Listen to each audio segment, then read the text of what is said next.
तो कोरोना की तीसरी लहर का डर लोगों के मन में समाया हुआ है, मगर उससे बचने के लिए जो कोशिश होनी चाहिए वो जमीन पर नजर बिल्कुल नहीं आ रही है। चार बड़ी तस्वीरें आपके सामने। शुक्रवार को स्वास्थ्य मंत्रालय ने प्रेस वार्ता की, देश के नागरिकों को चेता दिया कि तीसरी लहर को गंभीरता से लेना होगा, क्योंकि आने वाले 100 से 125 दिन काफी ज्यादा अहम होने वाले।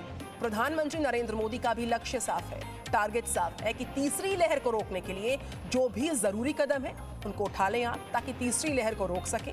लेकिन बाजारों में लोग जिस तरह से नजर आ रहे हैं, नियमों का पालन कर रहे हैं, वो मंत्रालय के लिए एक बहुत बड़ी चिंता बन चुकी है, क्योंकि मास्क और सोशल डिस्टेंसिंग जैसे नियम अब लोगों के बीच में नजर नहीं आ रहे हैं। ऐसी लापरवाही के बीच तीसरी लहर को रोकना बहुत ही मुश्किल हो जाएगा। एक रिपोर्ट।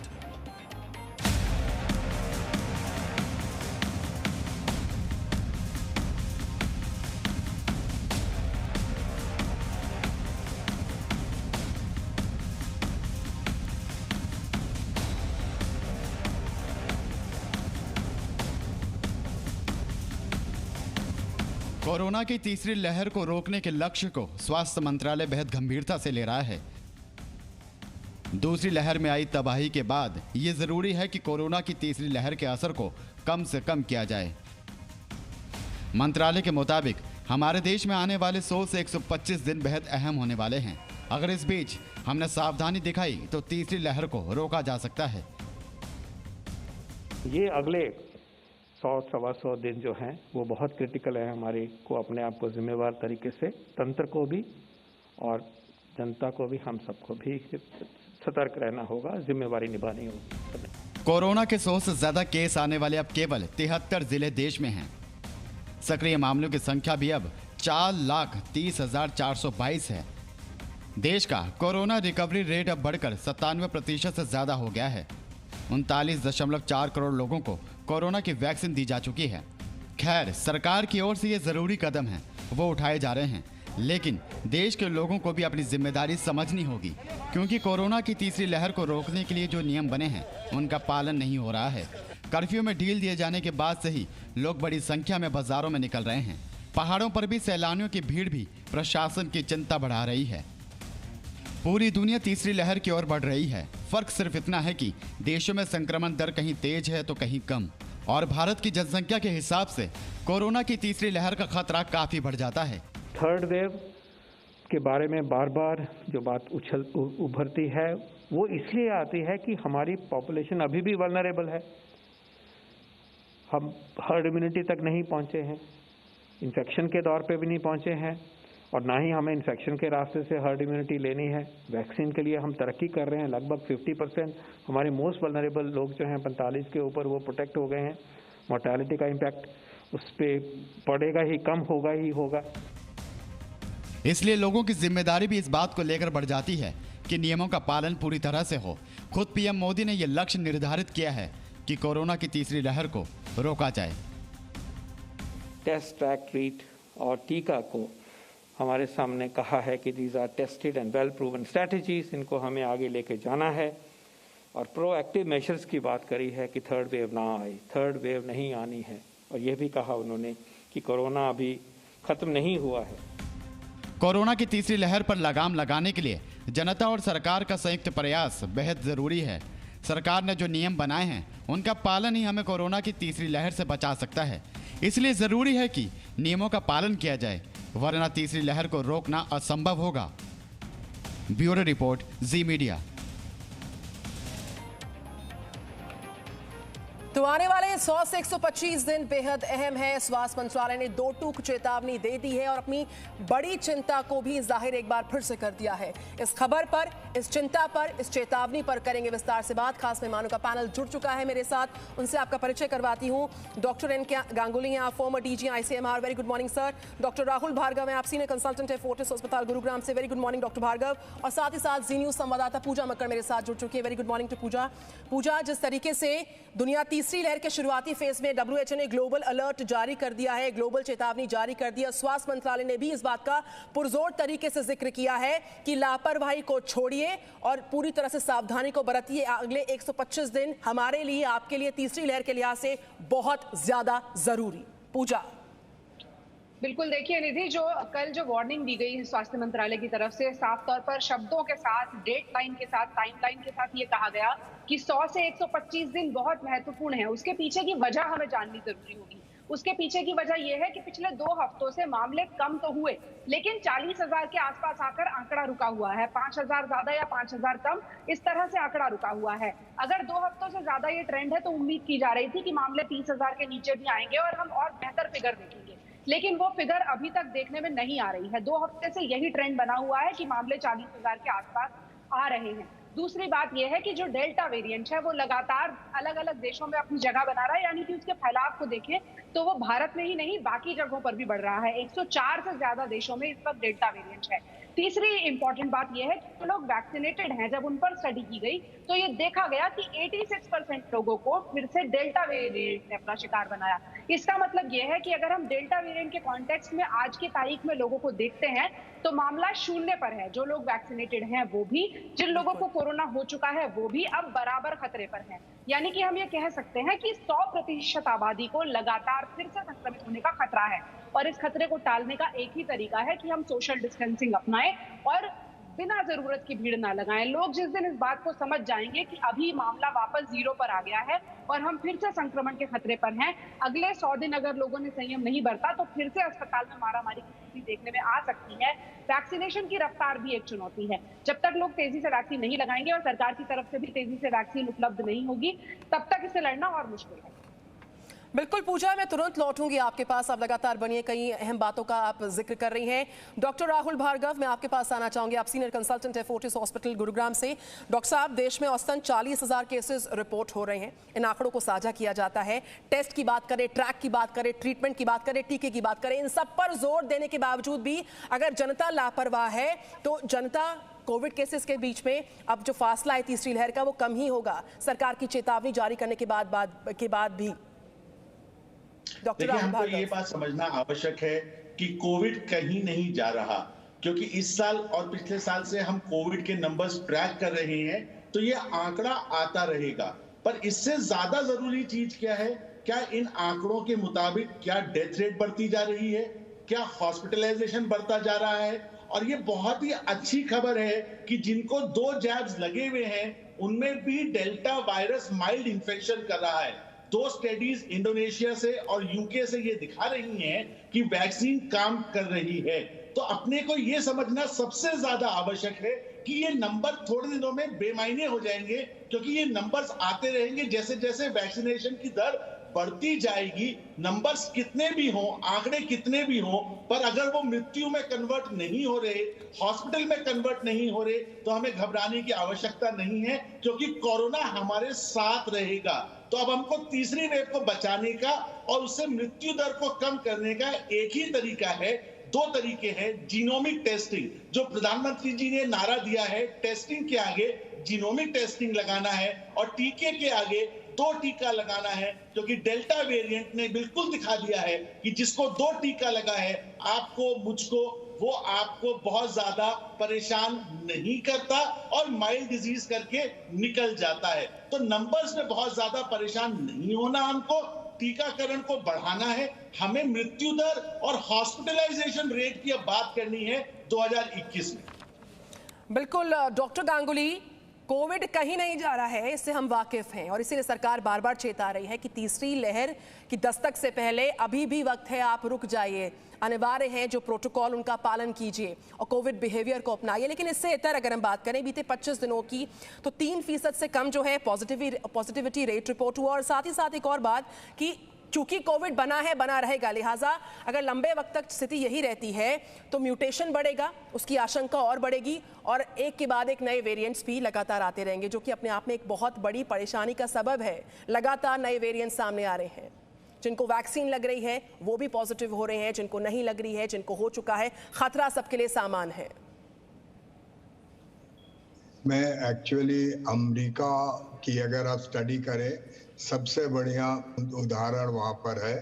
वहाँ पर सारे स्टेट्स में घट गया था, 2-3 स्टेट्स छोड़कर, 4 स्टेट्स छोड़कर, आज 50 स्टेट्स में ये फैल गया, उन 4 स्टेट से। वहाँ पर करीब 30% लोगों ने वैक्सीनेशन नहीं ली है, 40% लोगों ने। और ये जो पैंडेमिक है, ये पैंडेमिक है अनवैक्सीनेटेड लोगों की पैंडेमिक। ये दूसरे लोगों को फैला रहे हैं। जब अमेरिका में छूट हुई, लोग पागलों की तरह व्यवहार करने लगे और ये कुछ स्टेट से चारों तरफ ये फैल गया। वैक्सीनेटेड जो है वो 99 डेल्टा वेरिएंट ही ज्यादा है वहाँ। 60% की बढ़ोतरी हुई है वहाँ पर अब एक वीक के अंदर, और 26% डेथ बढ़ा है वहाँ पर एक वीक के अंदर। तो ये बहुत अच्छा एग्जाम्पल है कि अगर आप लापरवाही करें और अगर वैक्सीन न लगवाएं और वैक्सीन रेजिस्टेंस करें तो क्या होता है। जो वैक्सीनेटेड है उनमें 99.5% कोई मरा नहीं है। जो अनवैक्सीनेटेड है, ज्यादातर लोग जो मरे हैं वो अनवैक्सीनेटेड है। तो इस माहौल में इंडोनेशिया, थाईलैंड, आप जहां जाओ, यूके, सब जगह पर हो रहा है। तो इंडिया में भी 40,000 केसेस तो हो रहे हैं करीब करीब, और 1,000 के करीब मर रहे हैं। अभी 500 साढ़े 500 मरे हैं। कुछ स्टेट्स में है, 77 डिस्ट्रिक्ट्स में है। लोग इंडिया में एक जगह से दूसरी जगह जाते हैं और ज्यादातर आबादी अभी अनवैक्सीनेटेड है। तो इसलिए हमें जल्दी से जल्दी वैक्सीनेशन करनी है, और हमें जो हम खोल रहे हैं धड़ाके के साथ, हमको देखना है कि जो अभी प्रधानमंत्री जी ने बोला है कि अगले 100 दिन तक हमें लॉकडाउन जो भी लिफ्ट किया है बहुत ही स्मार्टली, बहुत ही एहतियात के साथ करना पड़ेगा।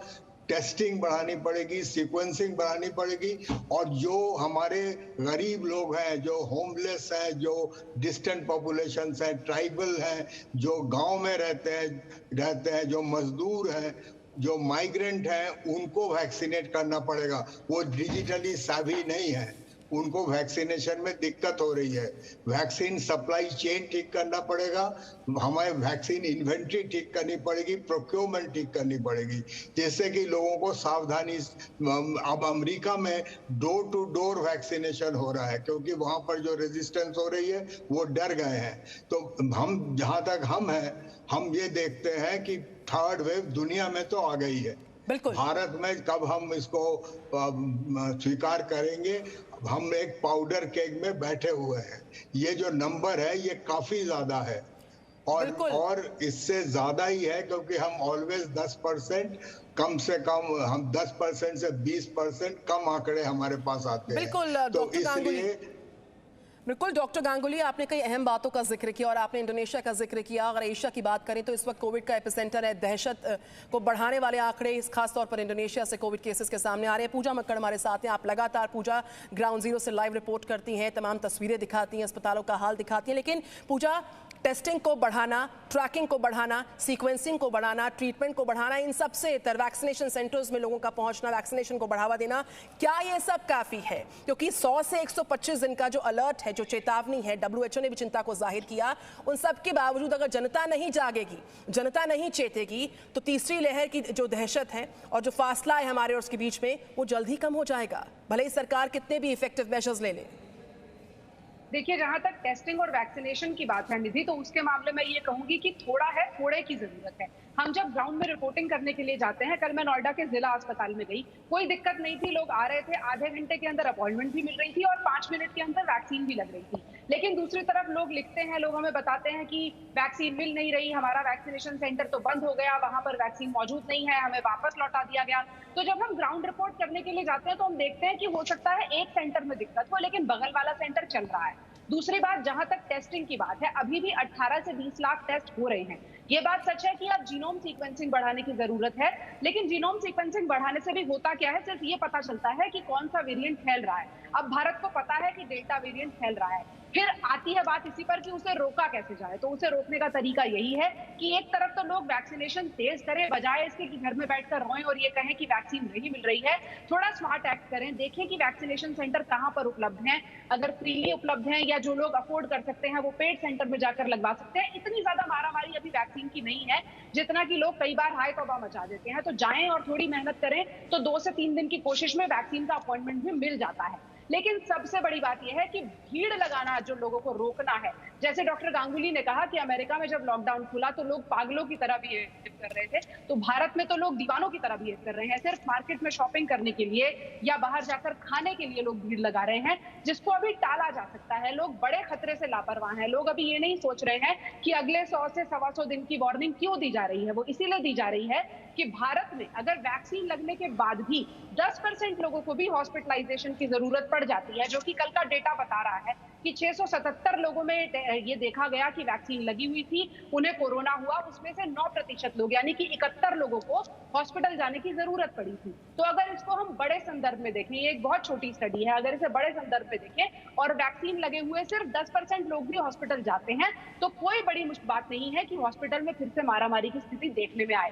हालांकि वैक्सीन आपको बचाती है, लेकिन हमें 10% का खतरा भी क्यों मोल लेना है? वो खतरा हम सिर्फ इसलिए मोल ले रहे हैं क्योंकि लोग बाजारों में भीड़ लगा रहे हैं, लोग बाहर खाना खाने के लिए निकल रहे हैं, लोग शॉपिंग के लिए जा रहे हैं, सैर सपाटे के लिए टूरिस्ट स्पॉट्स पर जा रहे हैं। उसको मुझे लगता है अभी 3 से 4 महीने और टालना चाहिए, क्योंकि आंकड़े अभी भी एक जगह पर जाकर रुक गए हैं, वो कम नहीं हुए।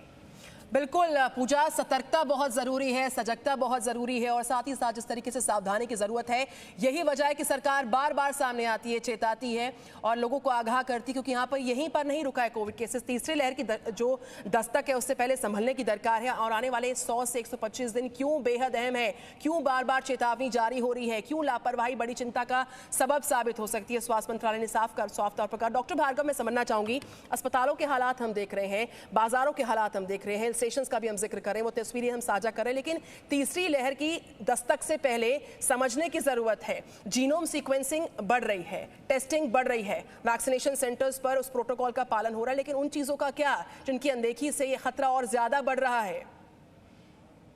बिल्कुल, जैसे कि कोविड इनएप्रोप्रिएट बिहेवियर हम सबको, भले वो रिलीजियस प्लेयर्स हो या वो टूरिज्म हो, रिवेंज टूरिज्म हो, वो हम सबको खतरे में डालता है। अब देखिए, आप कितनी बड़ी वेव के लिए तैयारी कर सकते हैं। इस देश में 140 करोड़ लोग हैं। आपने कभी ये सोचा कि 4 लाख केसेस अगर नॉर्थ इंडिया में आते हैं तो क्या हालत हो जाती है? 24,000 केसेस दिल्ली में आते हैं तो पूरा हेल्थ सिस्टम ओवरवेल्म हो जाता है। वो 24,000 के 60,000 आए, 60,000 की जगह 1 लाख आए, तो ये नंबर्स की गिनती में हमारी जो तैयारी है वो हमेशा लैग बिहाइंड कर सकती है, क्योंकि कोई ये प्रिडिक्ट नहीं कर सकता कि कितनी बड़ी वेव है। जैसे हम हर बार बोलते हैं, we can't treat everybody but we can prevent everybody from having corona. और कोरोना अपने ही हाथ में है। पहली बार वो प्रकृति की वजह से आया, दूसरी बार और तीसरी वेव जो हमारी प्रवृत्ति की वजह से आ रहा है, उसकी वजह से परेशानियां हैं। तो हमको ये समझना है कि हम कितनी भी तैयारियां कर लें, हम कितने भी बेड्स बढ़ा लें, कितने भी ऑक्सीजन प्लांट बढ़ा लें, जब तक लोग अपने हाथों में इस जंग को नहीं लेंगे और कोविड एप्रोप्रिएट बिहेवियर नहीं अपनाएंगे, तब तक हम उन वेव्स को नहीं रोक सकते।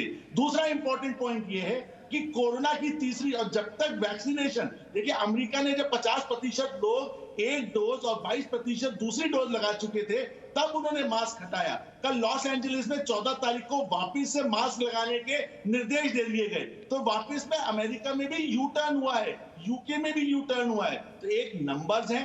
दूसरा, जैसा सीमा मक्कर जी ने कहा अभी कि अगर 10% लोगों को भी हॉस्पिटलाइजेशन की जरूरत पड़ती है आफ्टर वैक्सीनेशन, वो भी हमारे सिस्टम को ओवरवेल्म कर सकता है। तो इसीलिए हमारे देश के लोगों को जब तक 70% को एटलीस्ट 1 टीका, 40% को 2 टीका नहीं लग जाता, तब तक कोविड एप्रोप्रिएट बिहेवियर स्ट्रिक्टली और स्ट्रिंजेंटली इन्फोर्स करने की जरूरत है, ना कि सिर्फ एंगेज करने की।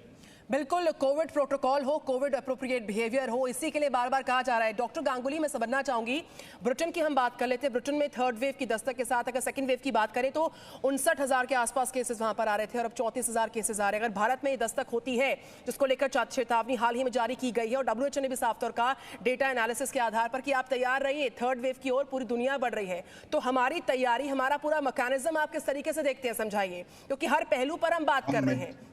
उस मैकेनिज्म को और कैसे बेहतर कर सकते हैं हम लोगों को चेतावनी देने के साथ साथ, ताकि 2nd वेव की जो साइड इफेक्ट्स से जो प्रॉब्लम सामने आई थी, जो चुनौतियां थी, वो फिर ना दोहराई जा सके। डॉक्टर गांगुली, मैकेनिज्म ये है कि हम टेस्टिंग का मतलब सिर्फ टेस्टिंग नहीं है, स्मार्ट सर्विलेंस, मॉडलिंग, फोरकास्टिंग करना पड़ेगा।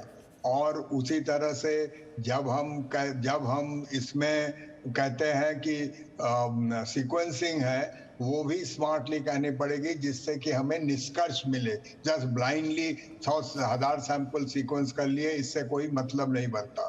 तीसरी चीज जो है, जो कि हमें करनी है, हमने देखा है कि ये सारे देशों ने सारे प्रतिबंध उठा दिए थे। सडनली एयरपोर्ट भर गए, सडनली सब चीजें खुल गई और अब सारी चीजें रिवर्स की। हमारे यहाँ पर जिस तरह से चीजें खुल रही हैं, जैसे अभी 18 साल से नीचे वालों को कोई वैक्सीनेट नहीं हुआ, यहाँ पर हम स्कूल कॉलेजेस खोल रहे हैं, बिना तैयारी के नहीं खोलना चाहिए। अगर वहां पर हम छोटे छोटे क्लासेस न करें, हम वहाँ सैनिटाइजेशन न करें, वहाँ वेंटिलेशन न देखें, वहां पर ज्यादा टीचर न लगाएं, हमें नहीं खोलना चाहिए। इसी तरह से हम कई चीजें जो खोल रहे हैं, हमको रिव्यू करना चाहिए।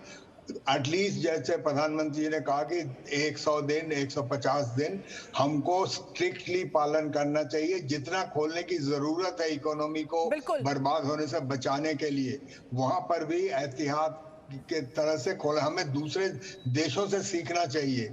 अगर हम दूसरे देशों से नहीं सीखते कि किस तरह से उनको सारी चीजें रिवर्स करनी पड़ी, हम बहुत ही खतरे में पड़ेंगे। हमारी सर्विलेंस पुअर है, हमारी सीक्वेंसिंग पुअर है। ये जो है, ये जैसे दूसरे लोग करते हैं वैसे नहीं हो रहा है। तीसरी चीज, चौथी चीज जो है कि आजकल जो इन्फेक्शन, हमारा जो हेल्थ सिस्टम है वो बर्बाद हो गया। जो दूसरे रोगों से लोग मरते हैं, स्ट्रोक से, कॉर्नरी आर्टरी से, कैंसर से, ट्रांसप्लांटेशन से, वो उन लोगों की मौत की तादाद काफी बढ़ गई थी। तो हमें ये करना पड़ेगा। आपने बड़ी बारीकी से समझा दिया उन लोगों को जो जी न्यूज देख रहे हैं कि देखिए सावधानी ही जरूरी है, और जिन जिन मोर्चों पर भारत लगातार पीछे था, उन सभी मोर्चों पर आगे आने के लिए, तीसरी लहर से बचने के लिए जो प्रभावी कदम उठाने की दरकार है, उसके लिए सावधानी, सजगता और बचने के लिए यहाँ पर किस तरीके से आपको कदम उठाने होंगे। जो कोविड प्रोटोकॉल है उसका पालन करना होगा, कोविड अप्रोप्रिएट बिहेवियर का आपको लगातार पालन करना होगा, क्योंकि वही एकमात्र सावधानी का तरीका है। बहुत बहुत धन्यवाद डॉक्टर गांगुली, बहुत शुक्रिया आपका डॉक्टर भार्गव, और बहुत शुक्रिया पूजा मक्कड़ आपका लगातार बने रहने के लिए। जी न्यूज पर खबरें जारी हैं। Presenting Z News app, available on Google Play and App Store. Download it now.